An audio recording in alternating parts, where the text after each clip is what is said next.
네, 안녕하세요. 오늘 미리 말씀드렸던 것처럼 오늘 수업은 제가 다른 회의 때문에 우리 대면 수업하기로 해놓고서 제가 이제 빠지게 됐습니다. 그래서 이제 지금 오늘 이제 녹화본으로 이제 대체하려고 하고요. 다음 시간부터는 다시 강의실에서 만나는 걸로 이렇게 하겠습니다. 우리 저번 시간에 이제 그 분류 문제에 대해서 처음 살펴봤고요. 이제 저번 시간하고 오늘 이제 2시간에 걸쳐서 이야기를 할 텐데, 우리 수업에서 이제 핵심적인 이야기는 이제 리스크요, 수도 인버스, 리니어 인디펜던스, 뭐 이런 이야기들에서 이제 핵심적인 개념들은 마무리를 한 거고, 그 후에 이제 리스크의 여러 가지 예제들에 대해서 살펴보고 있는 중이고, 그 중에 하나, 저번 주에는 리스크가 활용한 데이터 피팅 문제, 뭐 리그레션 문제 이런 거. 그리고 이번 주에는 리스크가 활용한 분류 문제, 클래시피케이션 문제 이런 것들을 이제 살펴보는 중이죠. 저번 시간 사실은 익숙하지 않은 우리 많은 학생들한테 이제 좀 낯선 내용들이었는데 분류 문제 정의에서부터 그리고 분류 문제는 뭐 다른 우리 리그레션 문제나 데이터 피팅 문제나 비슷한데 그 출력이 그냥 파이나이트한 경우밖에 못 가지는 경우 이제 이런 이야기였어요. 예를 들어서 true, false 아니면 이제 뭐몇 가지 개인지 소인지 뭐 말인지 뭐 이런 그러니까 이미지 분류 문제에서요. 그래서 이 지금도 이것도 마찬가지로 데이터 피팅 문제랑 마찬가지로 데이터들이 막 주어져 있고 그 입력 데이터와 출력 데이터의 쌍이 다 주어져 있는 문제입니다. 근데 이제 출력 데이터가 데이터 피팅처럼 실수를 가지는 건 아니고 이제 0, 1 아니면 그 정수계의 파이나이트한 정수계의 출력만을 가질 수 있는 이런 경우에 대해서 이야기를 하고 있는데 저번에 이제 가장 간단한 이제 두 가지 출력을 갖는 경우 그러니까 출력이 둘 중에 하나밖에 못 갖는 경우 true, false 아니면 뭐 0, 1 아니면 플러스 1, 마이너스 1 뭐 이런 경우 둘 중에 하나를 구분하는 문제를 이제 다루고 있었습니다. 예제들 살펴봤고, 그리고 우리 수업의 핵심적인 내용은 아니지만, 이 분류 문제에서, 분류 문제, 아니면 뭐 검출 문제라고도 볼 수가 있겠죠. 이게 뭐가 병이 있다, 아니다. 확진자다, 아니다. 저기 비행기가, 내 레이더, 저쪽 앞에 내 비행기가, 그러니까 상대 비행기가 있다, 없다. 뭐 이런 것들 판별하는 그러니까 예전에 이제 2차 대전에 레이더가 개발되고 연구되고 이러던 시절부터 이제 있던 이야기였죠. 레이더에서 전파를 쏴서 반사돼서 돌아오던 시그널들을 보고서 굉장히 뿌옇고 그 깨끗하지 못한 이런 시그널인데 그걸 보고서 저건 비행기가 있을 것 같다 없을 것 같다를 이제 알려주는 뭐 이런 분류 문제라고도 이제 볼 수가 있겠고요. 뭐 이런 예제를 생각할 수 있겠죠. 거기에서 지금 그 분석 방법 쭉 살펴봤었습니다. 뭐 true positive, true negative, false positive, false negative 이런 것들이 어떤 의미인지 꽤 자세히 살펴봤어요. 그리고 그것들을 한눈에 볼 수 있게 이제 컨퓨전 매트릭스에서 이렇게 표현을 해주고 그리고 이제 머신러닝 커뮤니티에서 굉장히 흔히 쓰이는 이 분류기에 아니면 검출기의 정확도라든지 성능을 표현하기 위한 굉장히 흔하게 쓰이는 어떤 이런 수치들을 이야기했습니다. 성능 지수들이요. 에러렉. 뭐 크게 얘기하면 이제 얼마나 정확하냐 뭐 이런 에러 뭐다 셋 다 그렇죠. 셋 다 얼마나 정확하냐를 담고 있는데 에러 레이시라든지 리콜 그리고 프리시전 이런 것들이 얼마나 이 검출기가 정확하냐를 이 정확하다는 걸 여러 가지 관점에서 지금 설명을 한 수치들이었죠. 리콜 센시티비티 프리시전 요거 꽤 자세히 설명을 드렸었습니다. 그래서 이제 리스트 스퀘어를 이 기법은 우리 데이터 피팅하는 것처럼 데이터를 가장 잘 설명하는 옵티멀한 최적의 어떤 그 검출 내 모델 데이터를 가장 잘 설명하는 내 예측 모델의 파라미터, 데이터를 가장 잘 설명할 수 있는 최적의 예측 모델 파라미터를 골라내는 그런 문제가 이제 데이터 피팅에서 이제 리스트 스퀘어가 바로 적용되던 그런 분야였죠. 그렇지만 여기서 설명드렸던 것처럼 이제 분류 문제에서는 리스트 스퀘어 기반의 분류 문제에서는 그 아까 이제 컨퓨전 매트릭스에서 결국 이 에러 레이트 지금 오프 다이아고널에 있는 두 숫자가 적으면 적을수록 이제 이 성능이 좋다고 이야기할 수 있을 텐데 그 그 문제는 수학적으로 굉장히 어렵다고 왜 어려운지는 좀 뭐 구체적으로 설명 안 드렸지만 굉장히 어려운 문제. 사실 보면 다 간단해 보이는데 이해하기는 간단해 보이는데 문제를 풀기는 되게 어려운 거라고 말씀을 드렸고 그래서 이제 데이터 피팅에서 했던 것처럼 정말 수학적으로 최적의 뭔가를 내 모델 예측기 파라미터를 찾아내는 것은 아니고 간접적으로 이 컴퓨전 매트릭스의 특성을 좋게 만들 수 있는 어떤 어,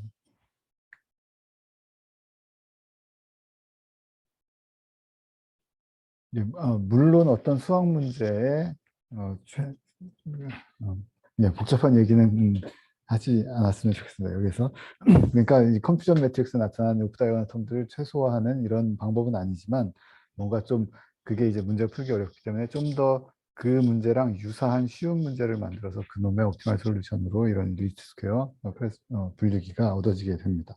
구체적인 건 다음 기회에 저랑 이제 다른 수업에서 만나게 되면 그럴 기회가 있으면 다시 더 구체적인 이야기는 해보도록 하시고요. 리스크 방법을 어떻게 사용을 할 것이냐에 대해서 지금 그 설명을 여기서 이제 중간 과정은 넘어가고 이렇게 사용을 해보면 꽤 괜찮을 것 같다라고 제안을 하고 있는 겁니다. 실제로 많이 사용되는 방법이고요. 그래서 핵심은 뭐였냐면 내 예측 모델 F에다가 이제 해을 씌우면 그 내 알고 싶어 했던 그 함수 관계의 예측치라고 이야기했죠. 결국 내 예측 모델이 출력하는 그러니까 내 예측 모델인 거죠. 내 예측 모델을 F햇을 만들기 전에 그 전에 F tilde 이렇게 좀 이렇게 구부러져 있는 F tilde라는 걸 만드는데 걔는 내 데이터들이 이렇게 데이터 쌍이 쭉 있을 텐데 이 출력들을 내 정수들로 코딩해 놓고 0, 1 또는 0 마이너스 아니 플러스 1 마이너스 1로 코딩을 해놓고 그러면 이제 결국 이게 입력도 숫자 출력도 숫자니까 요 데이터 쌍을 가장 잘 설명하는 그러니까 이걸 이제 데이터 피팅 문제로 보는 거예요. 이제 이 레이블들을 숫자로 만들어 놨으면 그 숫자를 내 예측 모델이 잘 추정하도록 하는 그냥 일반적인 데이터 피팅 문제랑 똑같다고 생각을 하고서 요 F tilde를 그 리스트 스퀘어를 활용을 해서 이제 피팅 모델을 만드는 겁니다. 그러면 이 피팅 모델이 잘 맞으면 내 모델이 F tilde가 데이터를 잘 설명한다고 하면 이 내 예측 모델의 출력 값들은 그러니까 y가 내 레이블이 포지티브였던 데이터에 대해서는 내 예측 모델이 1에 가까운 숫자들을 출력을 해야 될 것이고 네거티브 데이터들에 대해서는 내 예측 모델이 마이너스 1에 가까운 숫자들을 출력을 해야 될 거다. 왜냐하면 내가 그에 잘 맞도록 데이터 피팅 문제를 풀었기 때문에. 그 다음에 근데 이제 그 지금 FTD 출력은 플러스 마이너스 1이 아니고 플러스 1이나 마이너스 1이 아니고 그거잖아요. 그 그러니까 임의라기보다 그 정수가 아니라 이 실수 어떤 숫자든지 가질 수 있는 거잖아요. 그러니까 얘는 내 예측 모델로 쓸 수 없고 왜냐하면 내 예측 모델도 그러니까 정수만을 출력해줘야 되는데 그렇지 않기 때문에 간단하게 그냥 아무 실수나 가질 수 있으니까 그놈의 그냥 부호를 택해서 이렇게 하겠다는 거였죠. 그래서 결국 내 y hat을 내 예측 모델을 그러니까 일단 내 그 분류 문제에서 출력 레이블들을 숫자로 코딩하고 그 다음에 FTD 데이터 피팅 모델 리스트 스퀘어 활용을 해서 풀고 그 출력에다가 부호를 택하도록, 그 출력에 부호를 택하도록 내 예측기를 만들겠다 하는 이야기죠. 그럼 내 예측기는 항상 플러스 1 아니면 마이너스 1만 가지겠죠.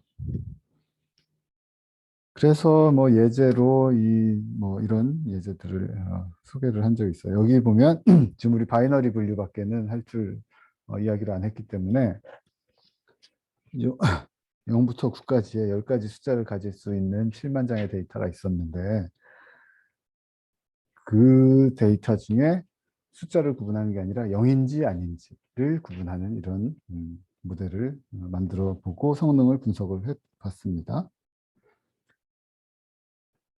그러면 여기에서 0을 가지고 이제 그걸 만들 수가 있을 것이고 1인지 아닌지 구분하는 그런 예측 모델도 만들어 볼 수 있겠죠. 마찬가지로 뭐 9인지 아닌지도 만들어 볼 수 있을 것이고. 그러면 여기에서 예측 모델을 10가지 만들어 볼 수 있겠죠. 여기에서 0인지 아닌지 구분하는 예측 모델, 1인지 아닌지 구분하는 예측 모델 쭉 봐서 9까지 10가지 예측 모델 이걸 만들어 볼 수 있을 겁니다. 이 얘기는 왜 드리냐면 이걸 가지고 멀티클래스, 그러니까 바이너리 문제 말고 이제 10가지를 구분하는 걸 뭔가 쓰려고 하는 거예요. 이 10가지의 바이너리 분류기를 재료로 멀티클래스 분류기를 만들려고 한다 하는 얘기입니다. 그리고 지금 이런 성능 분석 지표들, 그리고 여기 부호를 씌우기 전에 내 리니어 모델이 피팅해 놓은 내 부호를 씌우기 전에 이 리니어 모델의 성능, 그러니까 출력 결과들을 여기 보여주고 있죠. 포지티브 데이터에 대해서는 이렇게, 뭐 네거티브 데이터. 그래서 여기에서 뭐 0을 기준으로 부호를 따진다고 한 거니까 0을 기준으로 쪼개면 뭐 이쪽은 뭐 여기는 맞는 부분, 여기는 틀린 부분, 뭐 이런 이야기 했었죠. 그러다가 그러면 여기 파란 데이터에서, 그러니까 이게 포지티브 데이터인데 요만큼은 false positive 데이터가 되니까, false positive 케이스가 되니까 false positive가 너무 많은 것 같잖아요. 그래서 이 놈을 이렇게 쭉 옮기면 0을 기준으로 쪼개지 않고 지금 여기 보이는 이제 점선을 약간 한 0.3 정도로, 마이너스 0.3 정도로 이동을 시켜놓은 이 놈을 기준으로 FTD에다가 그놈을 기준으로 포지티브 데이터인지 네거티브 데이터인지 골라내면, 그러면 폴스 포지티브 비율을 좀 줄이면서 폴스 네거티브 비율은 그렇게 크게 나빠지지 않는 뭐 이런 적당한 구분 선을 이제 만들 수 있겠거니 이런 이야기도 한 적이 있습니다.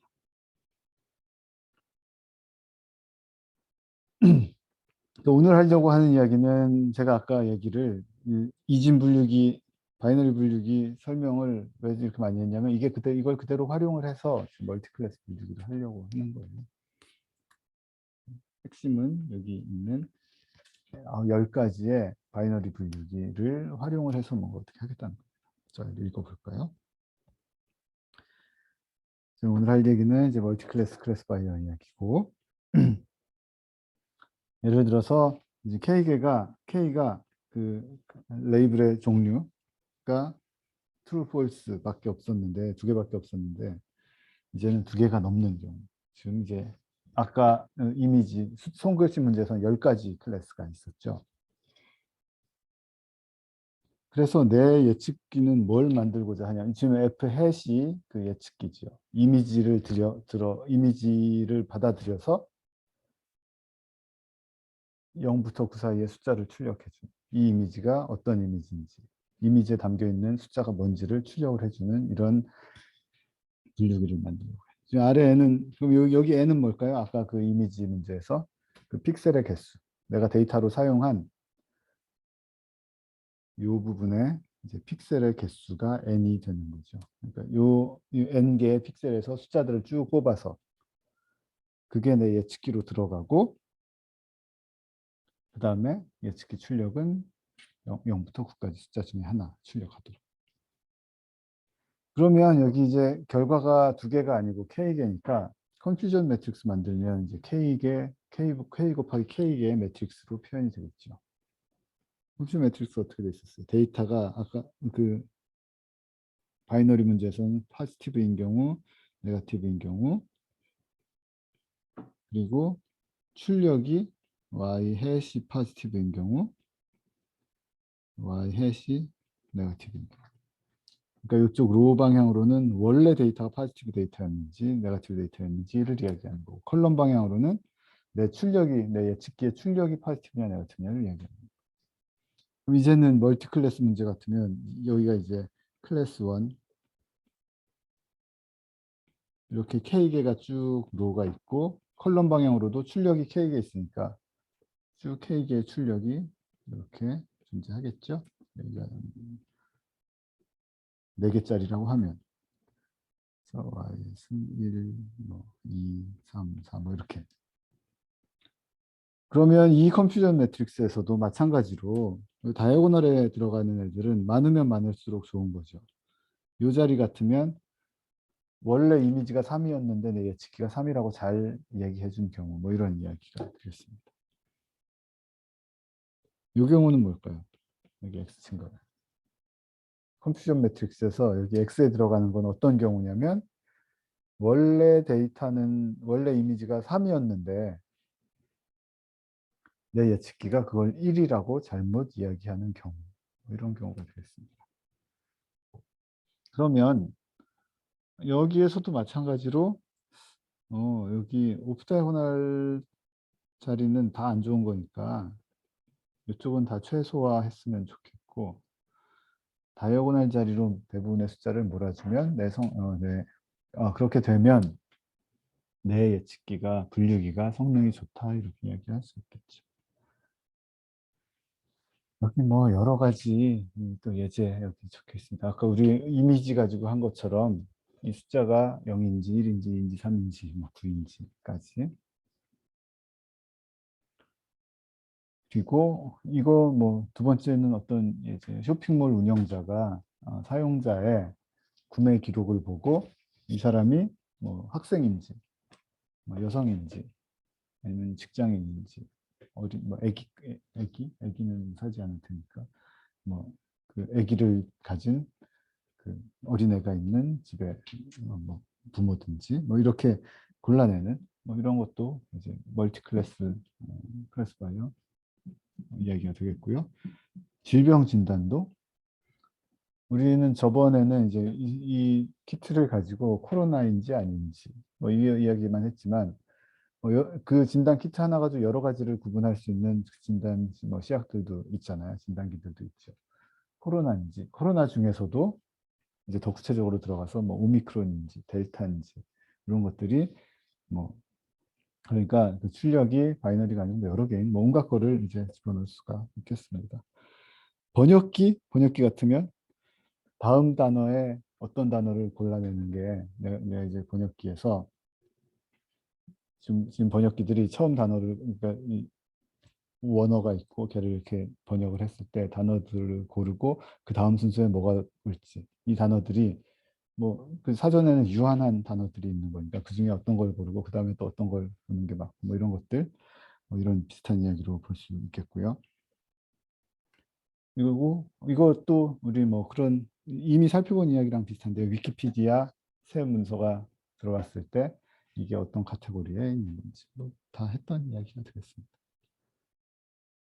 그러면 여기에서 이거를 우리 분류 문제를 리스트 스퀘어 활용을 해서 이제 멀티 클래스 클래스파이어 설계를 어떻게 하려고 하는 거냐면 어떻게 하려고 하면 되겠어요? X1, 뭐 Y 이런 데이터들이 또 세트가 쭉 있을 거잖아요. X, N개, Y, N개. 이거를 출력을 아까는 그 바이너리 문제에서는 뭐 바이너리 마이너스 1 아니면 플러스 1로 이제 코딩해서 이것들을 이제 포지티브 데이터면 플러스 1로 만들고 포지티브 데이터면 플러스 1, 네거티브 데이터면 마이너스 1로 바꿔서 이렇게 코딩한 다음에 리스트 스퀘어 풀었잖아요. 그럼 멀티 클래스는 자연스럽게 어떻게 할 거라고 생각할 수 있냐면 이 클래스 1에 해당하는 첫 번째 클래스에 해당하는 데이터 1로 넣고 두 번째 클래스에 해당하는 데이터 2로 넣고 n으로 넣고 이러면 간단하게 이렇게 생각할 수 있지만 이렇게 하면 성능이 굉장히 안 좋은 분위기가 얻어지게 됩니다.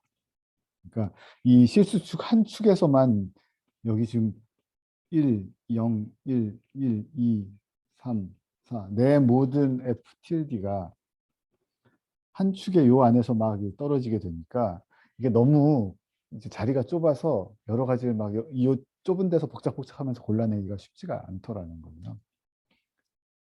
그래서 이거를 이렇게 지금 방금 제가 얘기한 것처럼 처리를 하면 굉장히 성능이 안 좋은 분위기가 얻어지고 실제로는 어떻게 많이들 사용을 하냐면 이제 리스트 스퀘어 문제가 아니더라도 이 리스트 스퀘어 클래스파이어가 아니더라도 기본적으로 출력이 여러 개인 그 멀티 클래스 문제면 이거를 아까 지금 방금 제가 쓴 것처럼 1차원 한 차원에서 1, 2, 3, 4, 1, 2, 3, 4 이렇게 하질 않고 원래 바이너리 문제가 플러스 1, 마이너스 1에서 여기 한 축에 대해서 플러스 1 아니면 마이너스 1 이렇게 골랐잖아요. 이렇게 놓고서 골랐잖아요. 바이너리 문제면. 그러면 만약에 클래스가 하나 더 늘어나면 요 축에서 지금 정의되어 있던 축에서 그걸 나누는 게 아니라 새로운 차원으로 축을 하나 더 늘립니다. 늘려서 여기 플러스 1, 마이너스 1. 클래스가 하나 더 늘어나면 그렇죠? 그 클래스가 하나 더 늘어나면 또 다른 차원으로 하나를 올려서 플러스 1, 마이너스 1. 그러니까 이 멀티 클래스 문제는 이 바이너리 클래스파이어 문제를 여러 차원으로 그 클래스 숫자만큼 여러 차원으로 이렇게 확장시켜 놓은 이런 문제고 그 고차원 공간 안에서 데이터 피팅하는 그런 문제랑 유사하다 이렇게 이해를 개략적으로 이 정도만 이해를 하면 나중에 더 도움이 될 때가 있을 겁니다.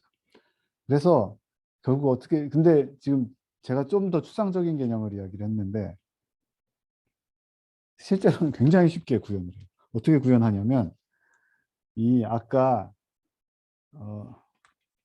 1을 아까 그 이미지 분류 문제에서 1을 출력하는 분류기 학습시켰잖아요. 그러니까 0인지 아닌지를 구분하는. 그러면 얘가 F 햇 출력하기 전에 F tilde 0, 0을 구분하는 출력기. 0을 구분해 0인지 아닌지를 구분해내는 예측 모델 이렇게 피팅했다고 할 수 있다고 했죠. 결국 얘에다가 부호를 씌워서 얘의 부호를 택해서 출력하면 내 이제 바이너리 검출기가 되는 거고. 세타를 이제 세타 0이라고. 그다음에 1을 구분해내는 검출기도 만들 수가 있죠. 지금 여기 세타 0하고 세타 1은 각각 벡터들입니다. 근데 이제 밑에다가 0, 서브스크립트 0, 1을 쓴 이유는 요 세타 0는 0을 구분하는 검출기의 그 파라미터인 거고 세타 1은 이 이미지 중에서 1을 구분하도록 훈련된 그 검출기 파라미터. 이렇게 해서 9를 구분하도록 이렇게 10개의 검출기를 검출기 전에 그러니까 바이너리 검출기는 여기에다가 이제 사인을 씌워 놓으면 이제 바이너리 검출기가 되는데 그 전 FTLD들을 그러니까 10개를 만들어 놓을 수가 있죠. 그 멀티 클래스 문제는 어떻게 하겠다는 거냐면 내 데이터 X가 들어오면 요 10가지를 다 계산해보고 내가 그 따로따로 1을 구분하도록 2를 구분하도록 3을 구분하도록 0을 구분하도록 학습 다 시켰잖아요. 그래서 이 10개의 함수가 다 있으니까 내 새 데이터가 들어오면 이 10개의 함수를 다 계산을 해보고 그 10개의 함수 값이 가장 큰 놈. 예를 들어서 F1 tilde가 내 새로 들어온 이미지에 가지고 이 10개를 계산해 봤더니 F1 tilde가 다른 9개보다 가장 크다. 그러면 이 숫자는 1이다. 이렇게 이제 얘기를 해주겠다는 겁니다. 무슨 얘기인지 아시겠죠? 바이너리, 그러니까 멀티 클래스 클래스파이어는 바이너리 클래스파이어를 K개, 그 클래스 개수만큼 학습을 시켜놓고 데이터가 들어오면 그 학습된 모델을 10개 다, 그러니까 K개 다 계산을 해보고 가장 높은 출력을 가지는 애를 내가 이 데이터는 그 클래스에 속한다라고 답을 하겠다 하는 이야기입니다. 그러면 이렇게 이야기하면 어려울 게 하나도 없죠. 그냥 바이너리 클래스파이어 설계할 줄 알면 그거 그냥 K개만큼 설계하고 그냥 값 비교하면 되는 거니까. argmax라는 게 이제 그 이야기. 요렇게 써놓으면 이게 어떤 의미냐면 여기 보면 아까 우리 한 거랑 지금 방금 제가 한 얘기랑 같습니다. F tilde 여기 보면 서브스크립트 L이 있죠. L이 1부터 K까지 쓸 수 있는 거죠. 그러니까 F1 tilde부터 FK tilde까지가 있는 거고 그럼 K개의 숫자 중에 가장 큰 거 만약에 첫 번째가 가장 크다고 하면 그 서브스크립트에 해당하는 그 가장 큰 놈에 해당하는 서브스크립트 그 클래스를 출력을 하겠다. 그러니까 그 맥시멈을 갖는 얘네들 10개 중에서 맥시멈을 갖는 놈의 인자를 출력한다. 그가 아규먼트잖아요. 맥시멈을 갖는 아규먼트를 출력한다. 그런 의미에서 아그맥스라는 라고 이렇게 표현을 하고요.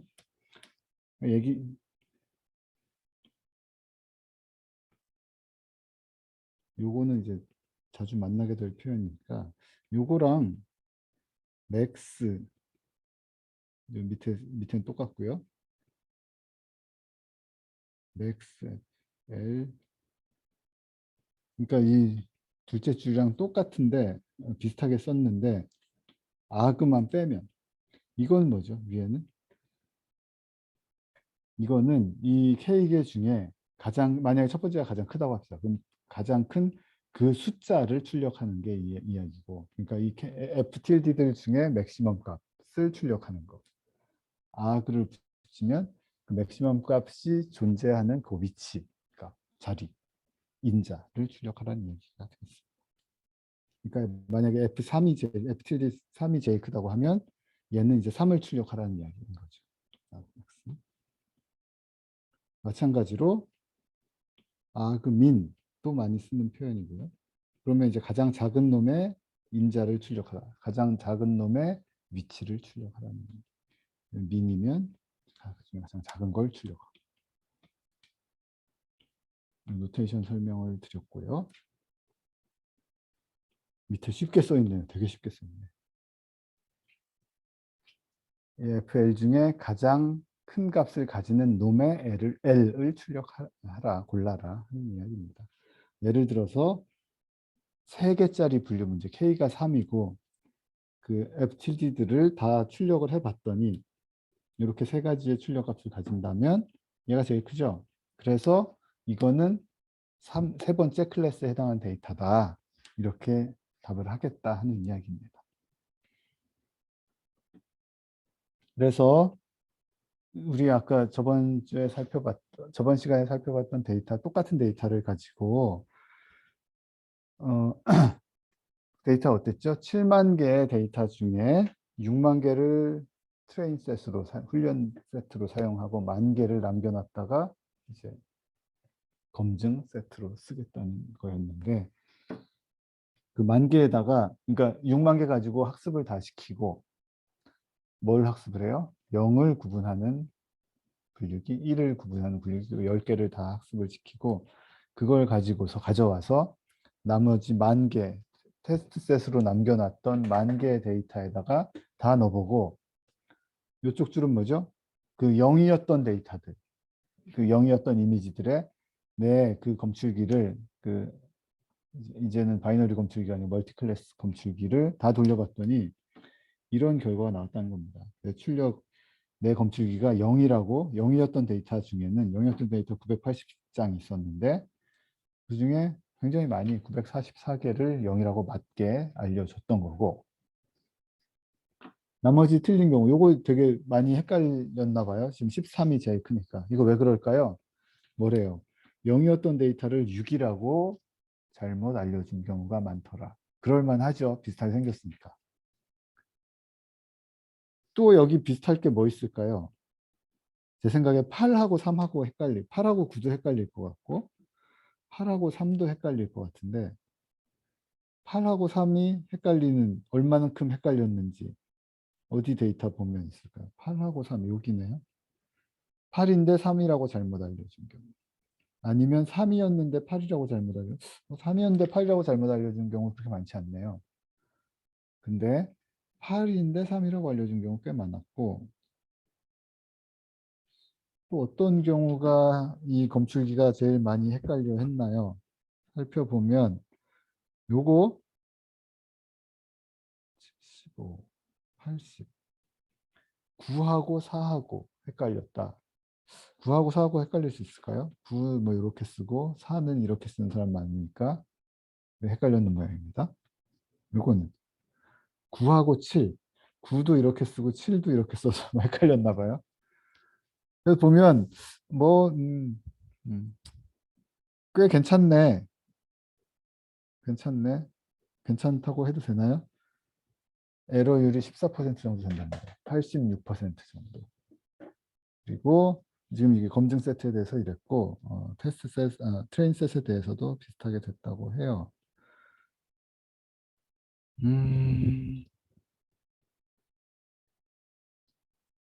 또 뭐 재미난 거 없나요? 이 데이터에서.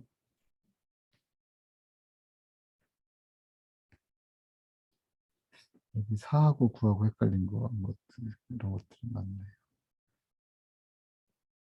그리고 굉장히 잘 구분하던 게 어떤 게 있었냐면 4하고 0,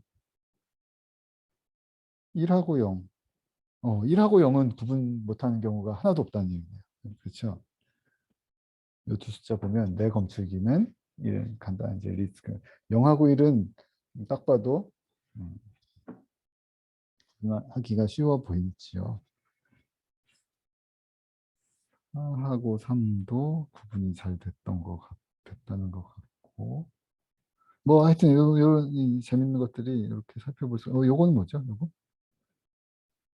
9하고 5. 9하고 5.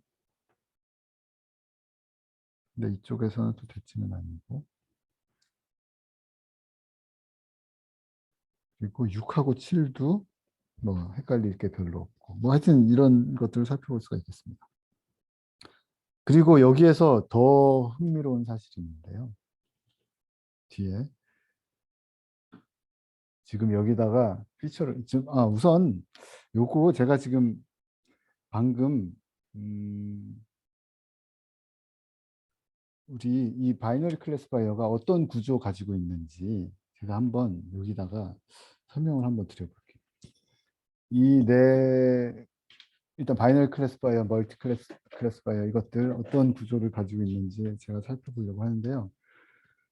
이 데이터가 X가 입력 데이터가 쭉 여러 차원의 데이터가 들어온 거죠. 지금 내 이미지 문제에서 지금 X1 그러니까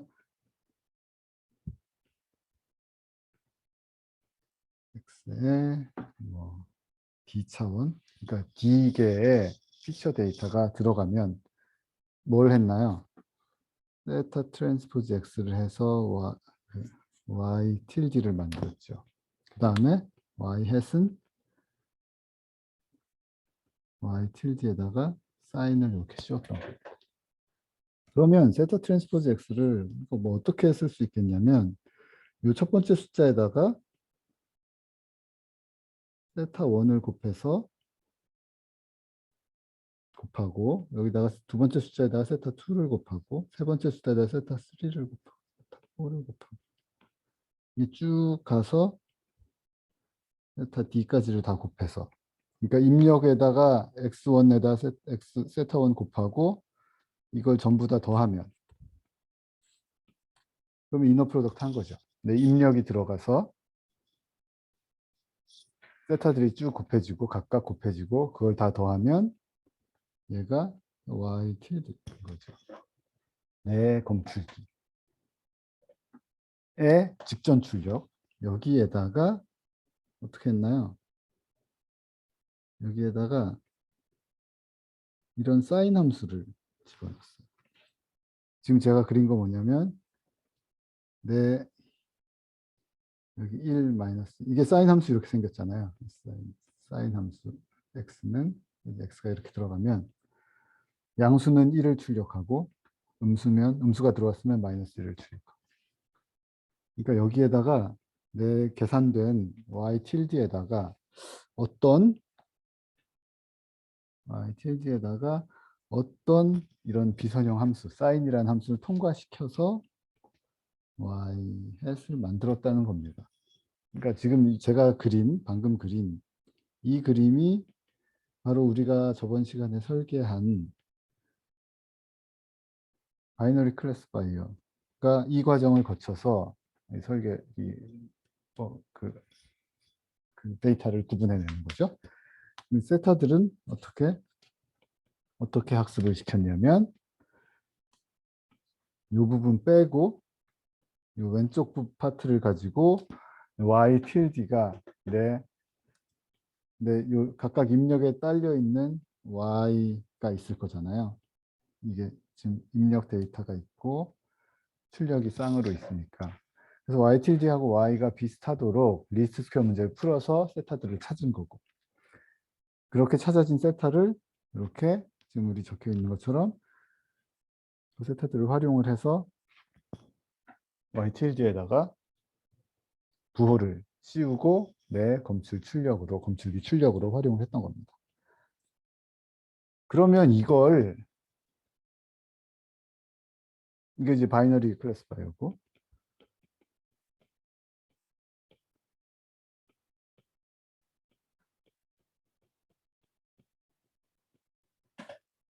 멀티 클래스 클래스파이어는 어떤 구조, 이 지금처럼 이렇게 쓰면 어떤 구조를 가지고 있을까요?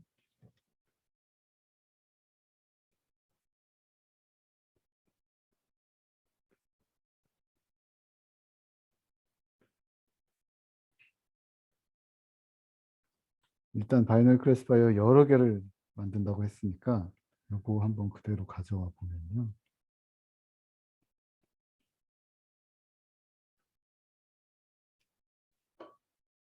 여기서 지금 첫 번째가 이제 세타들 이 곱해진 거 제가 여기 그냥 써놓을게요.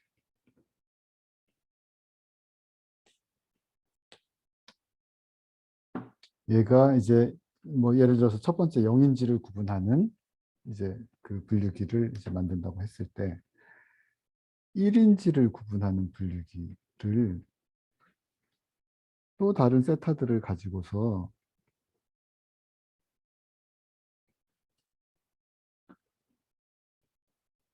1인지를 구분하는 분류기를 위한 y tilde. 이것도 똑같이 이제 10개를 만든 거죠. 그래서 얘가 지금 그러니까 여기 검정 화살표 말고 이 파란색 화살표는 그러니까 이 검정색 화살표는 뭐예요? 검정색 화살표는 0인지 구분하기 검정색 화살표들은 세타 제로를 0인지 구분하기 위한 그 예측 모델의 파라미터들을 이야기하는 거였고 파란색 선들은 1인지 구분하기 위한 예측 모델 파라미터를 이야기하는 거예요. 지금 이제는 이제 여러 개가 될 거라서 그럼 색을 계속 씌울 수가 없어서 똑같이 계속 이렇게 해볼게요. 얘도 3인지를 구분하기 위한 이게 지금 K개가 똑같이 있는 거예요. 이게 2인지를 구분하기 위한 예측 모델, K인지를 구분하기 위한 예측 모델. 여기에도 마찬가지로 이게 다 10개가 이렇게 촉촉촉촉 이렇게 거미줄처럼 이렇게 연결이 되어 있는 이제 그런 얘기가 되겠습니다. 그러면 여기 보면 그 다음에 이 10개를 이 K개를 계산한 다음에 그 다음에 뭐 했죠? 이 10개, K개를 다 집어넣어서 가장 큰 애를 골라내서 얘를 f hat이라고 y hat이라고 쓰겠다 하는 이야기입니다. 그렇죠? 그러면 봐요. x1이 들어가서 뭘 통과하면 y hat y tilde 제로가 나오냐면 여기 세타 제로 트랜스포즈 하면 이게 나오죠. 그러니까 이거 수식으로 쓰면 y 제로 tilde는 세타 제로 트랜스포즈 x, y1 tilde는 또 다른 파라미터를 활용한 요거. 그럼 이거 뭐예요? yk tilde는 세타 k의 트랜스포즈 x 이렇게 돼서 요거 그냥 한 줄로 써버리면 y0 tilde, y1 tilde, yk tilde는 제가 무슨 얘기 하려는지 이제 보이시죠? 세타 제로 트랜스포즈 세타 1 곱하기 이건 뭐죠? 1x. 얘는 이렇게 이제 누워져 있는 로우 벡터들인 거죠. 얘를 그냥 세타 매트릭스라고 하고 매트릭스 세타 어떻게 쓰면 매트릭스처럼 보일까요? 얘를 그냥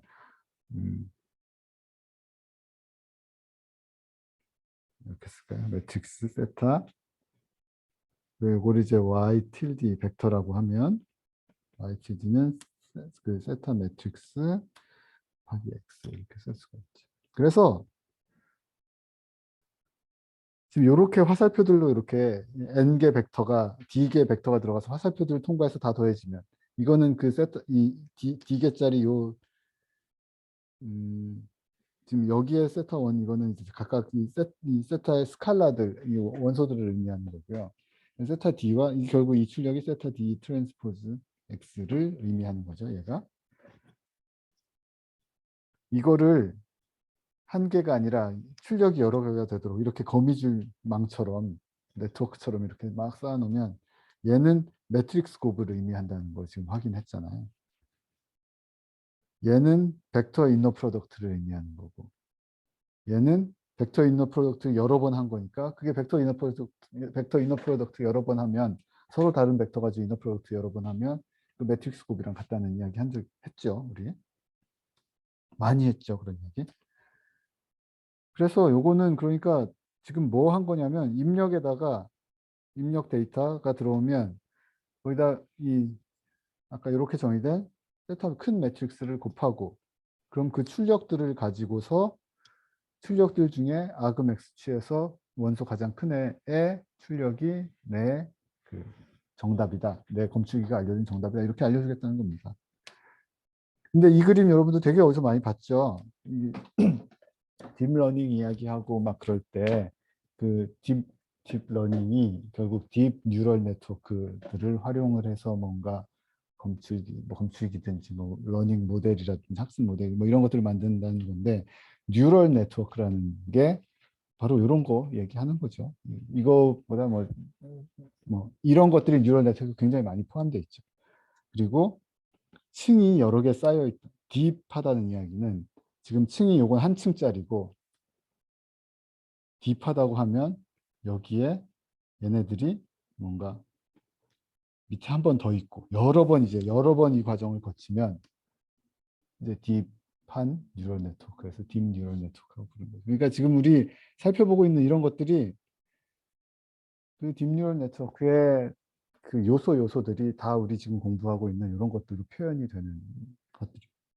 그래서 이렇게 사람들이 요새 누구나 다 딥 뉴럴 네트워크 뭐 가지고 뭔가를 하고 근데 이제 그것들을 해석하는 그런 것들이 결국에는 우리 지금 선형대수에서 다루고 행렬 그리고 지금 선형대수 행렬 리스트켜 가지고서 이제 지금 검출기 이야기를 하고 있는데 그런 것들이 쌓이고 그런 것들이 이제 기본 원소가 되어서 딥 뉴럴 네트워크가 형성이 되고 요새 그렇게 성능이 좋은 이제 인공지능 모델들이 만들어지는 거죠. 지금 우리가 그제 그런 거에 가장 원초적인 것들을 공부하고 있다. 우리 한 학기 동안 공부한 게 그런데 유용하게 쓰이고 있다. 이렇게 알아두시면 되겠습니다. 멀티클래스 클래스파이어 여기까지 만들었는데 지금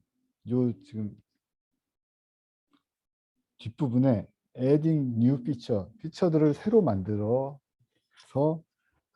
그냥 있는 데이터만 쓰지 않고 굉장히 웃긴 피처를 여기 지금 만들고 있어요. 여기 보면 로 데이터만 가지고서 이제 검색이 만들었더니 14% 정도 에러율이 있었다 합니다. 그러니까 한 열에 8개, 9개 정도는 맞춘다는 거였죠. 근데 얘를 피처를 더해서 새로운 피처들을 다 더 집어넣어서 더 성능이 좋아질까? 간단한 실험 여기 한번 해봅니다. 어떤 피처를 만들었냐면 5,000개 새로운 피처를 만드는데 그 피처들은 어떻게 만들어진 피처냐면 이 계산을 해서 만들었대요. 이 계산 뭔지 봅시다. x에다가 지금 494개, x는 494개의 벡터죠. 각각 픽셀들에서 나온 숫자들. 그거에다가 R이란 매트릭스를 곱해. 근데 R은 어떻게 생겼냐면 5000 곱하기 400, 뭐 이런 크기의 매트릭스라고 합니다. 그러니까 이건 뭐예요? RX는 몇 개가 됐죠? X는 494개였는데 R을 곱하면 R은 5000개로 쫙 늘어나는 거예요. 그러니까 494개 가지고 뭔가 5000개짜리를 만드는데 어떻게 만드는 R은 어떻게 되어 있냐면 랜덤하게 그냥 플러스 1 아니면 마이너스 1을 그냥 랜덤하게 막 채워놓은 5000 곱하기 494 매트릭스. 그러면 이 RX는 뭘 만들어내나요? 내 494개 원래 이미지 데이터들을 그 중에 랜덤한 개수를 뽑아서 더하고 랜덤한 개수를 뽑아서 빼고, 그러니까 지금 494개를 랜덤하게 그냥 더하고 빼고 더하고 빼고 더하고 빼고 해서 뭔가 하나의 새로운 피처 숫자 만들고, 그리고 또 다시 또 그걸 랜덤하게 막 해서 또 다른 숫자 만들고, 그러니까 내 이미지 픽셀들을 랜덤하게 섞은 더하고 빼고 한 그런 숫자들을 5,000개를 또 만들었다는 겁니다. 이래가지고 뭐가 좋아질까 싶잖아요. 내 이미지 원래 이미지 쓰고 거기에다가 새롭게 더하는데 내 이미지 각 픽셀들을 막 랜덤하게 섞어놓은. 그러니까 이제는 피처가 몇 개예요? 원래는 494개였는데 새롭게 더해진 5,000개짜리 피처가 더 있어서 5,494개가 입력 데이터로 사용이 된다. 그러면 이제 피처 개수 늘어났고 그걸 가지고 똑같이 10개짜리 클래스의 클래스 파이어 만들어 볼 수 있겠죠. 그랬더니 이런 대박. 아까 15% 가까운 14% 에러율이 뭐 했다고 도대체. 이런 랜덤하게 데이터를 막 섞어가지고 랜덤 피처들을 만들었는데 이렇게 성능이 좋아졌다고 합니다. 굉장히 황당할 만큼 놀랍죠? 네? 그러니까 원래 494개 데이터였던 건데 랜덤한 규칙을 가지고 막 섞은 5,000개짜리를. 근데 그 랜덤하게 만든 그거는 모든 이미지에 대해서 그 똑같은 랜덤리스를 가지고서 그 5,000개를 새롭게 만들어주는 거죠. 그냥 서로 다른 데이터를 또 다른 랜덤리스를 가지고 뭔가 하는 게 아니라, 그러니까 이 R 매트릭스는 랜덤하게 그냥 정해지고 그 똑같은 R 매트릭스를 모든 이미지에다가 뭐 더해서 곱해서 새로운 5,000개를 만들어내는 이제 그런 이야기가 되는 거예요. 그러면 새 이미지가 들어왔을 때도 이 R은 정해져 있습니다. 랜덤 매트릭스 R은 정해져 있으니까 새 이미지가 들어오면 원래 픽셀 쓰고 그 다음에 정해져 있던 R 매트릭스, 랜덤 매트릭스 R을 곱해서 제가 제가 한 가지 빼먹었네요. 이게 그냥 랜덤 매트릭스 곱한 게 아니고 뭘 했다고 돼 있나요? 랜덤하게 그 랜덤 매트릭스 R을 곱한 다음에 음수는 다 날려버리고 양수만 택하도록. 이 얘기 그 얘기죠. 0과 어떤 숫자의 맥스는 음수는 다 없애버리고, 그러니까 0과 어떤 숫자 중에 큰 걸 고른다는 얘기니까 그 숫자가 음수면 0이 선택되는 거고 양수면 그 양수가 선택되는 거고. 그러니까 지금 랜덤 매트릭스 R을 정해놓고 랜덤하게 그냥 딱 정해놓고 그 다음에 입력 데이터 들어오면 그 랜덤 매트릭스 곱해서 출력 RX 만들고 거기에서 음수 부분은 다 0으로 세팅해버려요. 그렇게 만들어진 것을 새로운 피처라고 쓰겠다고 하는 거예요. 그렇게 해서 했더니 이렇게 잘 됐대요. 컴퓨터 매트릭스도 보면 아까 막 몇 개예요. 5하고 3하고 이렇게 많이 틀렸는데 여긴 뭐예요? 9하고 4하고 그렇게 많이 틀렸는데 랜덤 피처 가지고 했더니 훨씬 줄어들었다. 볼 수 있었습니다. 그러면 이거 아까 지금 새로운 피처 만든 거 여기다가 똑같이 표현해 보면 어떨까요? 이거 해볼 수 있겠어요? 멀티 클래스.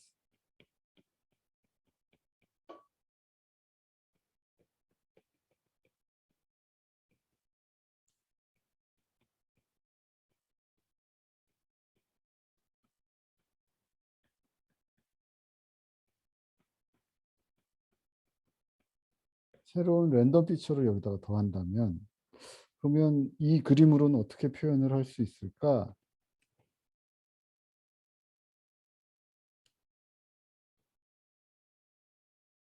어?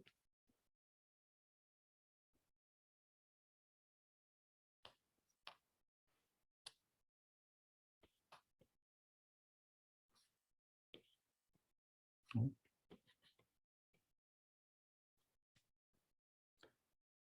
여기에서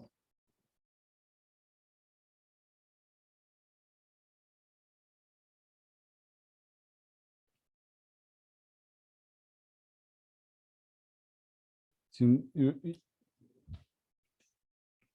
이 자리가 원래 입력 데이터인 거잖아요. 걔를 제가 좀 더 이렇게 좀 다시 써보겠습니다. 요거를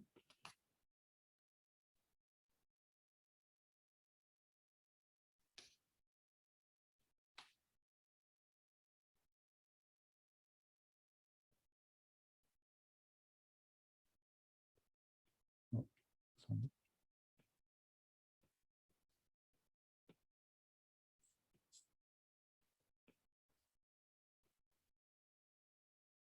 여기까지 있는 데이터가 있었고 여기다가 R 랜덤 매트릭스 R을 정 곱했다고 했어요.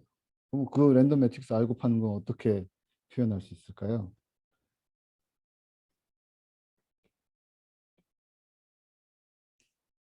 여기가 아까 494개의 로 데이터였고 뒤에다가 지금 랜덤 매트릭스 곱하는 걸 파란색으로 다시 써볼게요. 이렇게 곱하고 이렇게 곱하고 이렇게 곱하고 쭉 있고 곱해지고 또 여기에도 또 이렇게 곱해지고 뭐 그러니까 이 여기 요 오른쪽 부분에 있던 이 거미줄 이 여기에 똑같이 이렇게 또 다 구현이 되는 거죠. 근데 몇 개짜리로 구현이 되냐면 얘가 여기도 가고 여기도 가고 요 놈이 들어가서 여기에 5,000개의 출력을 만들도록. 그러니까 처음에 데이터 이 구조가 어떻게 되냐면 데이터 D개짜리가 들어가서 D개짜리가 그대로 옆으로 이동을 하고 한편으로는 R이란 매트릭스를 통해서 5,000개짜리 출력으로 변환이 되는 거죠. 그래서 여기에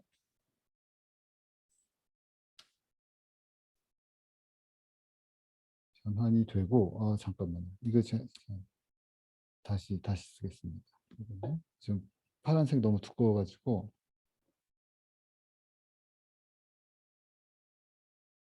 다시 검정색으로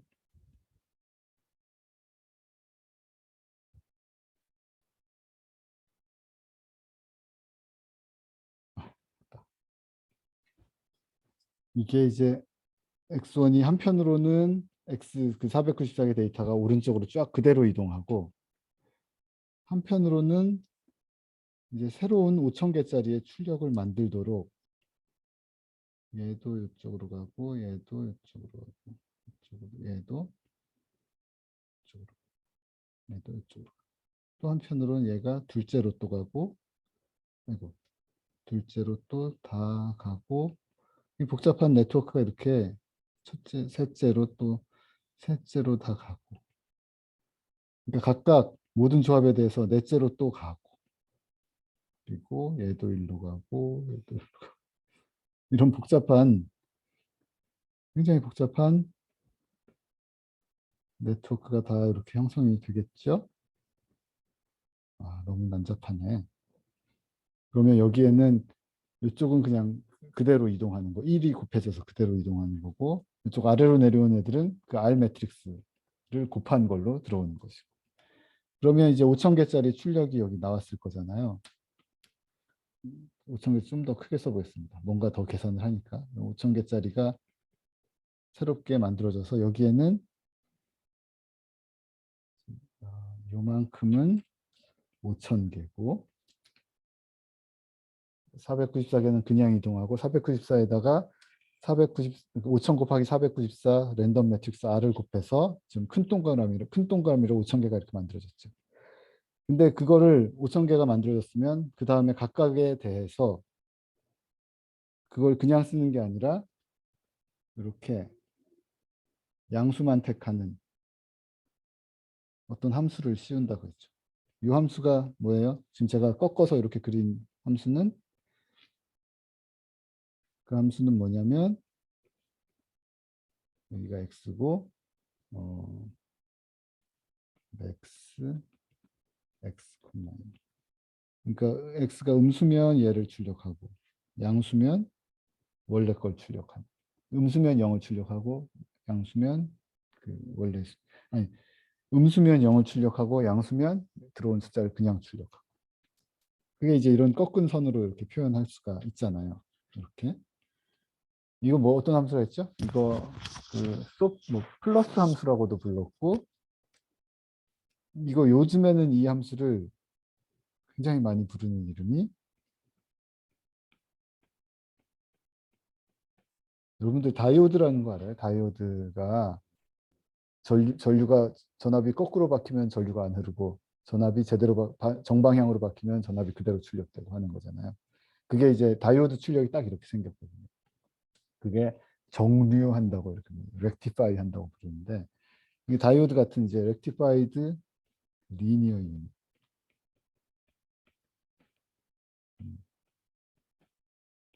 렉티파이드 리니어 유닛이라고 해서 렐루 함수라고. 렐루 함수. 그러니까 쉽게 얘기해서 이렇게 된 함수인 거죠. 렐루 함수가 이게 굉장히 큰 머신러닝에서 굉장히 큰 의미를 가지는 함수인데요. 그 딥러닝, 신경회로망 뉴럴 네트워크라고도 부르고 하는 이 그 딥러닝이 결국 어떻게 구성이 되어 있냐면 여기처럼 이제 매트릭스 연산들이 거미줄처럼 엮여 있는 매트릭스 연산들을 지나고 그다음에 이 동그라미 안에서 어떤 함수를 통과시키고 우리 아까 어떤 함수 통과시켰어요? 여기 보면 이게 결국 이게 다 딥뉴럴 네트워크에서 나타나는 그런 네트워크들이 다 이렇게 생겼거든요. 이 매트릭스 벡터가 곱해지고 더하거나 아니면 여기 있는 것처럼 어떤 함수를 통과하거나 이런 것들을 계속 여러 과정을 거치게 됩니다. 매트릭스 곱하고 어떤 함수를 통과하고 매트릭스 거치고 어떤 함수를 통과하고 이 과정을 여러 층을 쌓으면서 이제 사람의 신경 구조를 모사한다고 해서 사람의 신경 구조가 그렇게 생겼다 그래요. 제가 들어본 적은 없지만 이 어떤 그 뉴런이라고 하는 그 뭐라고 하죠? 신경 어떤 유닛 그런 것들이 막 서로 연결이 돼 있고 그리고 걔는 그 뉴런은 어떤 기전력의 어떤 뭔가 자극에 의해서 뭔가 활성화가 되고 아니면 반응을 안 하거나 뭐 이런 식으로 뇌가 그런 구조로 되어 있다고 해서 걔를 모사해서 이런 식의 매트릭스를 곱하고 더하고 아니면 매트릭스 곱하고 어떤 함수를 통과시키고 이런 과정을 거치면서 이런 네트워크들이 사람이 판단하고 결정을 내리는 어떤 과정을 모사할 수 있도록 사람들이 예전부터 연구했어요. 사실은 이거는 한 80년대, 90년대부터 연구를 많이 했는데 이게 그렇게 잘 되지 않았다고 해요. 제가 대학교를 다니고 석사를 다닐 때가 사람들이 이런 구조를 가지고 사람의 머리를 모사하려고 많이 연구를 했었는데 그때 사람들이 많이 연구를 하다가 그렇게 이게 사람이랑 비슷한데 뇌랑 비슷한데 신경이랑 비슷한데 왜 잘 안 될까 그러다 한참 연구가 이제 정체됐었거든요. 정체됐다가 한 10년 전에 그 당시 물론 그 사이에 그러니까 제가 공부했을 때 그때는 뭐 한 20년 전, 30년 전 이럴 테고 한 10년 전에 그러니까 한 2, 30년 전에 아 이거 잘 안 되네. 이거는 더 이상 발전이 없나 보다. 그 사람들이 다 이제 손을 놓고 그리고 한 10년쯤 지나서 1, 20년쯤 지나서 그 사이에 컴퓨터도 물론 많이 연산 성능이 발전을 했지만 그게 지금으로부터 한 10년 전 그때 이제 딥러닝이라는 것들이 확 갑자기 막 발견되면서 크게 뜨고 예전에 사람들이 이런 신경회로망으로 많이 좋은 것 성능을 얻지 못했던 것들을 딥러닝이라는 것들이 그런 기술들이 그 이제 한계들을 확 뛰어넘으면서 굉장히 놀라운 성과들을 내기 시작을 했는데 그 1, 20년 사이에 정체됐다가 확 다시 살아난 사이에 어떤 일들이 있었냐면 하나는 컴퓨팅 파워가 굉장히 좋아졌고 그래서 컴퓨팅 파워가 굉장히 좋아졌고 또 하나는 대표적인 걸 이야기하자면 이 안에 들어가는 이런 함수들을 온갖 함수들을 사람들이 다 써서 뭔가를 표현을 해봤는데 지금 제가 방금 말씀드렸던 이 rectified linear unit 이 함수가 간단하잖아요. 되게 음수는 다 날리고 양수만 되고 이런 함수들을 요 신경회로망의 안에 요 유닛들에 연산을 시켰더니 이 성능이 급격하게 좋아지더라는 거예요.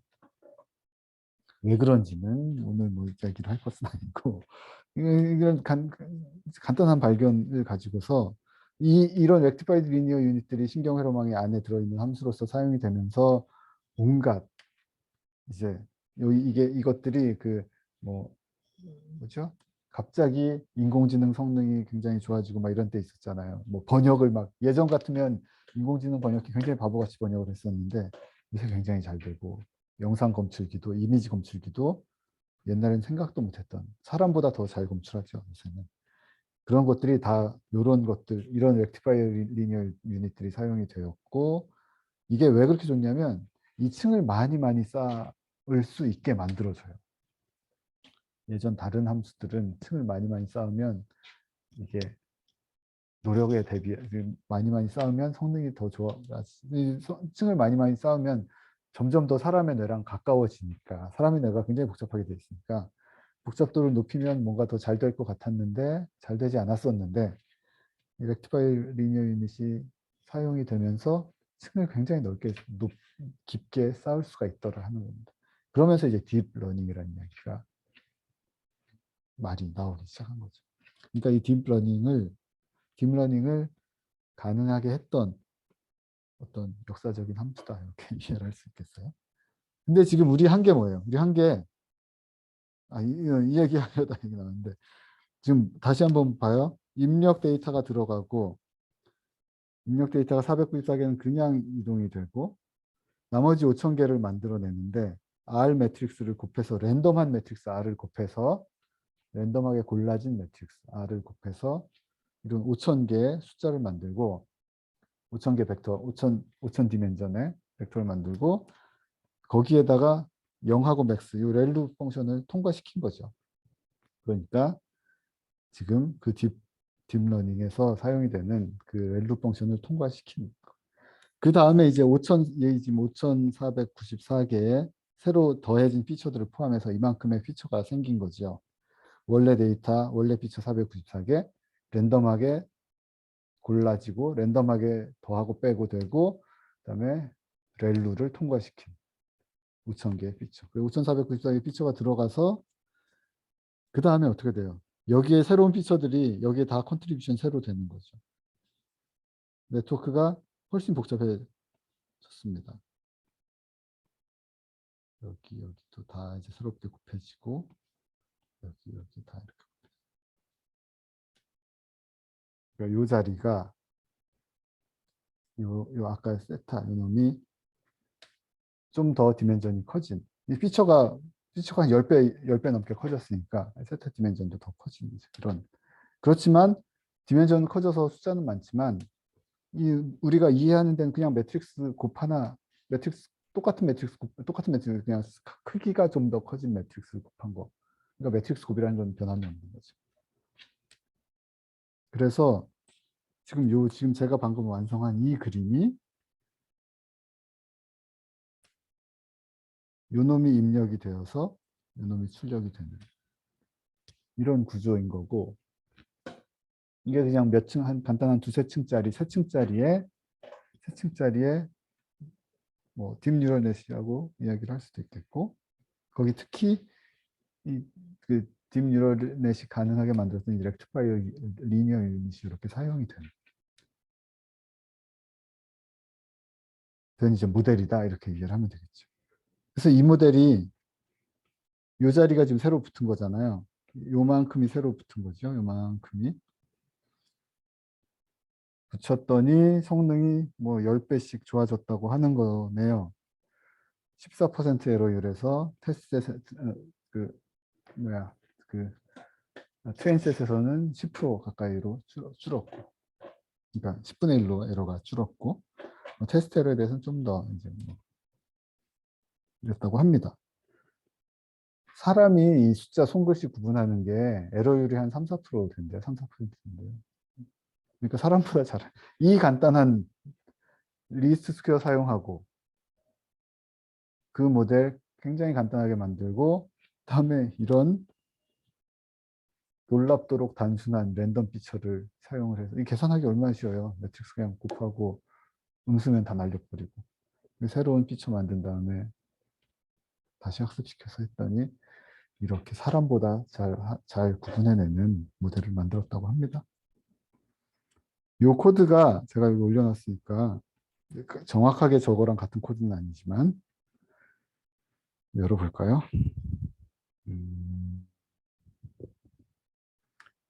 요거 이미지 클래스파이어라고 되어 있는데, 요게 지금 여기 지금 2학년 학생들 많이 듣잖아요. 작년에 1학년 때, 여러분들이 1학년 때 컴퓨터 프로그래밍 과목에 저한테 이제 컴퓨터 프로그래밍 배운 분들은 이 기억날 거예요. 이런 예제 가지고 뭔가 했던 기억이 나요. 근데 그거랑 완전 다른 방법입니다. 그때 했던 건 이거보다 더 단순한, 했던, 더 옛날 사람들이 했던 어, unsupervised learning, 레이블이 붙어 있지 않은 굉장히 간단한 거였고, 지금 여기에 나오는 이야기는 같은 데이터를 사용하고 있는데, 여러분들 컴퓨터 프로그래밍에서 했던 거랑 같은 데이터 사용하고 있는데, 지금 오늘 수업에서 다루었던 멀티클래스 클래스파이어를 구현해 놓은 거예요. 이거는 가져가서 실행해 보시고, 이 데이터 보면 우리 수업 자료랑 다른 건 뭐냐면 만장만 썼고, 6만 장, 7만 장을 쓰진 않고요. 만장을 썼고,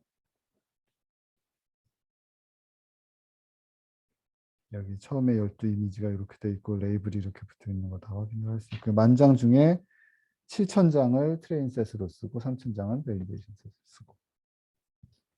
왜 줄였냐면 이제 많으면 계산하는데 이제 학습하는데 또 오래 걸리고 이러니까 이제 작은 데이터 가지고 그냥 빨리빨리 돌려볼 수 있도록 제가 만든 겁니다.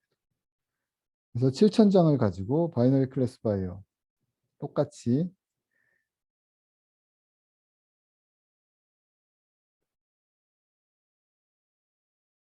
여기 보면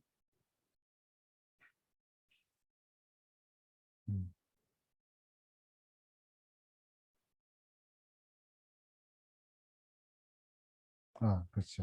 여기에 보면은 지금 요 과정이 어, 그 지금 이 과정이 지금 뭘 하고 있냐면 0인지 아닌지를 구분하는, 그러니까 지금 여기 보면 처음에 12장 보면 이미지가 12개 있고, 이게 첫 번째 이미지들이 이제 입력 데이터고, 요 밑에 first 12 레이블 이렇게 되어 있는 게 이제 12개의 정답으로 알려져 있는 Y들인 거예요. Y가 이제 7, 2, 1, 0, 4, 1, 3 이렇게 다 돼 있죠. 처음에 뭘 한다고 그랬어? 바이너리 클래스파이어 만들 때 0을 구분하는 문제라고 하면 0인 애들은 다 1로 고쳐주고 포지티브로 고쳐주고, 0이 아닌 애들은 다 마이너스 1로 고쳐주고, 이런 거였죠. 그 작업을 먼저 인코드를 해줘야 된다고 했는데 그 작업이 여기 이루어지고, B가 이제 출력 데이터들인데 기본적으로 마이너스 1로 다 세팅하고 이미지가 0이면 1로 고치도록 이렇게 돼요. 그리고 밸리데이션 셋에서도 이제 똑같은 작업을 해주고, 그 다음에 고친 데이터 가지고 리스트 스퀘어 문제 풀었죠, 여기에. 그리고 여기에다가 지금 A 트레인 지금 마지막에서 두 번째 줄 요거 하고 있는 게 뭐냐면, 아이고, 이 줄에서 하고 있는 게 A 트레인에다가 세타 옵트 계산한 이제 옵티멀 세타 리스트 스퀘어에서 풀어낸 요 놈 곱하면 저희 지금 음영된 부분이요. 곱하면 그게 F tilde고 거기에다 사인을 취하도록 해서 네, 출력을 만든 거죠. 이 라운드는 그냥 정수 이게 그냥 사인만 쓰면 플러스 1 마이너스 1 이 상수로 나오나 뭐 이래가지고 그냥 0, 1 정수로 그러니까 마이너스 1 플러스 1 정수로 끊기 위해서 그냥 라운드 함수 씌운 거고. 그래서 트레인셋에 대해서 그 내 예측 모델의 출력 결과, 밸리데이션 셋의 테스트 셋에 대해서 예측 모델 출력 결과 그냥 맞는 겁니다. 학습 과정 얼마나 간단해. 학습 과정 그냥 한 줄. 그 다음에 내 예측 모델 다 데이터에 집어넣어서 입력 그 트레인 셋, 밸리데이션 셋 데이터에 다 집어넣어서 출력 계산을 예측 성능 계산해 보는 것도 한 줄. 그 다음에 컴퓨전 매트릭스 여기 채우고 있고요. 채웠더니 이렇게 됐다고 해요. 첫 번째 621이 0인데 0이라고 제대로 알려준 거. 그 다음에 6303이 0이 아닌데 0이 아니라고 제대로 알려준 거. 오프 다이고널은 뭐 반대죠. 에러율이 1%밖에 안 된다. 지금 7,000개의 데이터 중에서 그렇죠? 전체 7,000개의 데이터, 7,000개 가까운 7,000개의 데이터 중에서 보니까 70여 개 틀렸잖아요. 그러니까 에러율이 1% 정도. 굉장히 정확하죠? 얘도. 그 다음에 이건 이제 트레인셋에 대한 성능 살펴본 거고 밸리데이션 셋 3,000개에 대해서 살펴봤더니 1.27%. 괜찮네요. 그러면 훈련 세트에 대해서 1%였는데 내가 훈련하는데 사용하지 않았던 데이터들을 가지고 검증을 해봤더니 그래도 약간 성능이 안 좋아진 정도에서 멈췄다. 그래서 1.3% 에러 괜찮네, 쓸만하네. 뭐 이런 뭐 예, 바로 확인할 수가 있죠. 얘는 몇 %랬지? 바이너리 클래스파이어에 얘도 한 1.6% 정도. 그러니까 뭐 우리 데이터, 우리 결과나 뭐 그러니까 제 7만 개 있는 풀 데이터를 다 사용한 건 아니라 일부만 7,000개만 썼지만 뭐 비슷한 성능을 얻을 수 있구나 확인할 수가 있습니다. 그다음 멀티 클래스 클래스파이어. 요거 우리 수업에서 지금 다룬 이야기랑 똑같아요. 각각 10개의 클래스파이어 설계 따로따로 다 설계하고 지금 요거 지금 코딩하고 있는 작업, 코딩 과정이고요. 그러니까 클래스파이어 10개를 만들 건데 지금 0을 구분하는 클래스파이어 만들려면 0인 데이터는 플러스 1, 나머지는 마이너스 1을 다 코딩해야 되고 예를 들어서 4를 구분하는 클래스파이어 만들 거면 4인 데이터에는 다 1이라고 쓰고 4가 아닌 거는 다 마이너스 1이라고 쓰고 그 작업을 지금 하고 있는 거고 10개에 대해서 다 한 거고 그 다음에 리스트 스퀘어 따로 풀고 리스트 스퀘어 그냥 풀고 10개 리스트 스퀘어 푸는 거죠. 근데 왜 지금 한 줄로 돼 있어요? A 트레인 다 그대로 써 B 트레인들이 이제 지금 이게 아까처럼 B 트레인이 그 벡터가 아니고 이제 10개 그 10 컬럼을 가지는 매트릭스인 걸로 되어 있습니다. 그러니까 매트릭스 리스트 스퀘어 우리 이야기했었죠. 그거 지금 푼 거예요. 그 다음에 프리딕션 똑같이 하면 되는 것이고 그래서 컴퓨전 매트릭스 만들어 봤더니 이제는 이 데이터가 좀 적어서 우리 책에 있는 것만큼 그렇게 좋아. 아니네, 비슷하네요. 책에 있는 것도 한 14% 에러율이 있다고 했는데 트레인셋에 대해서 11%, 밸리데이션 셋에 대해서 15%. 뭐 비슷하네요. 그다음 마지막으로 했던 거 원래 피처 X에다가 뭘 더했냐면 이제 랜덤 매트릭스를 어떤 사이즈로 했냐면 저는 수업 내용하고 다른 건 뭐냐면 수업에서는 주변 테두리에 빈 픽셀들은 다 뺐다고 했는데 저는 그거 안 뺐어요. 안 빼고 그냥 785개 다 그냥 빈 것도 다 썼고 그리고 랜덤 피처 5,000개 우리 슬라이드에 5,000개 만들었다고 했는데 저는 그냥 1,000개만 1,000개인데 이 R 매트릭스는 랜덤하게 1 아니면 마이너스 1이 포함되어 있고 거기에다가 내 입력 피처를 곱해서 렐루 펑션을 양수만 택한 이렇게 해서 새로운 피처들을 사용을 한 거예요. 여기 보면 R, 랜덤하게 채워져 있는 R 매트릭스 만들었고요. 그 다음에 지금 이 데이터 인코딩 하는 과정이고, 여기 보면 이 자리가 그거죠. R에다가 내 입력 데이터. 이제 A 트레인이라는 매트릭스는 A의 이 컬럼들이, 아니 로들이, A의 컬럼들이 다 그거니까. 그 입력 데이터. 그 피처 데이터들인 거니까. 걔들, 그러니까 A 트레인은 뭐예요? 그러니까 이미지의 각 이미지를 한 줄로 쭉 세워놓은 그게 모든 데이터에 대해서 쭉 쌓아놓은 그게 이제 결국 A 매트릭스잖아요. 거기다 R 이렇게 곱해버리면 지금 RX 요거를 모든 데이터에 대해서 다 한꺼번에 계산한 거죠. 거기에다가 0과 그놈의 맥스를 취하는 이게 렐루 펑션이 여기서 씌운 거죠. 그렇게 해서 새로운 피처 가지고 데이터 만들어서 학습 다시 똑같이 시켜보면 성능이 트레인 셋에 대해서 1%, 밸리데이션 셋에 대해서 6% 정도 이렇게 얻어졌습니다. 수업에 이 슬라이드에 나왔던 이거랑 비슷하죠. 데이터를 좀 적게 써서 얘는 어땠냐면 지금 피처 작업까지 했을 때 트레인 셋에 대해서 1.5%, 테스트 셋에 대해서 그렇게 크게 증가 안 했는데 2.6%. 이 거는 데이터 수가 적어서 라고 생각을 하겠습니다. 그 트레인 셋에 대해서 성능 뭐 비슷했지만 이제 밸리데이션 셋에 대해서는 좀 많이 안 좋아진 그런 결과를 얻었습니다. 그래서 이 관심 있는 분들은 그러니까 우리 지금 수업 슬라이드에 나왔던 것들이 뭐 제가 말로만 하고 수식으로만 되어 있어서 이해가 안 되는 부분도 있었을 거라고 생각이 되는데 코드 살펴보니 실제로 어떻게 계산했는지가 여기 다 책에 있던 것들이 실제로 어떻게 계산되었는지 다 지금 여기 한 줄 한 줄 다 까발려져 있으니까 이걸 보시고 공부를 하시면 흥미있는 분들은 공부를 하시면 도움이 많이 되겠네요. 네, 오늘은 여기에서 마치도록 하겠습니다. 시간도 많이 지났는데 오늘 마치고 다음 주 월요일에는 다시 이제 대면 수업으로 우리 강의실에서 뵙도록 하겠습니다. 오늘 수업 여기서 마칠게요.